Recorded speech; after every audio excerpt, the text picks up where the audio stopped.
धगधगत्या आगीच्या निखाऱ्यावर चालण्याची हजारो वर्षांची परंपरा कायम. बाभुळगाव येथील येडोबा महाराजांच्या दर्शनासाठी भाविकांची मोठी गर्दी. मराठवाडा विदर्भ भाविकांचे श्रद्धास्थान आणि हिंगोली जिल्ह्यातील बाभुळगाव वासियांचे आराध्य दैवत येडोबा महाराज यांना महादेवाचं रूप मानलं जाते.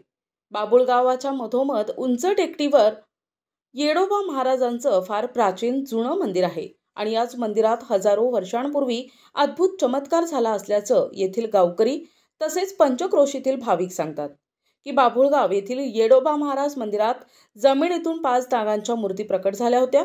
त्यामुळे येडोबा महाराजांना महादेवाचं रूप मानलं जातं. यामुळे बाभुळगावात सापाची पूजा केली जाते. साप निघाला तर त्याला कोणीही मारत नाही. माघ पौर्णिमेस बाभुळगाव गावात येडोबा महाराजांची मोठी यात्रा भरते. येडोबा महाराज यांच्या दर्शनासाठी पंचक्रोशीतील नव्हे तर दूरदूरून भाविक दर्शनासाठी हजारोंच्या संख्येने येतात. त्यामुळे संपूर्ण बाभुळगावात एकच गर्दी होती. येडोबा महाराज यात्रेला लहाडी पौर्णिमा पण म्हटलं जाते, कारण माघ पौर्णिमेला येडोबा महाराजांची यात्रा असते तेव्हा मंदिरासमोर दरवर्षी मोठा खड्डा खोदून त्यामध्ये लाकडं जाळली जातात. ज्या कोणी भक्तांची येडोबा महाराज मनोकामना पूर्ण करतात त्या सर्व भक्त, महिला असो वा पुरुष असो, त्यांना धगधगत्या आगीच्या निखाऱ्यावरून चालत जाऊन नवस फेडावा लागतो. विशेष म्हणजे जेवढे भक्त धगधगत्या आगीच्या निखाऱ्यावर चालत जातात त्यांच्या पायावर कोणतीही इजा होत नाही.